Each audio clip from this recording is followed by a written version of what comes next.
లలితా మాతా శంభుప్రియా జగతికి మూలం నీవమ్మా శ్రీభువనేశ్వరి అవతారం జగమంతటికి ఆధారం హేరంబునికి మాతవుగా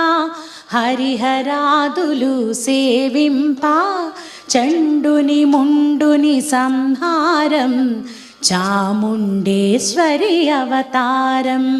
పద్మరేకుల కాంతులతో బాలా త్రిపుర సుందరిగా హంసవాహనారూఢిణిగా వేదమాతవై వచ్చితివి శ్వేతవస్త్రము ధరించి అక్షరమాలను పట్టుకొని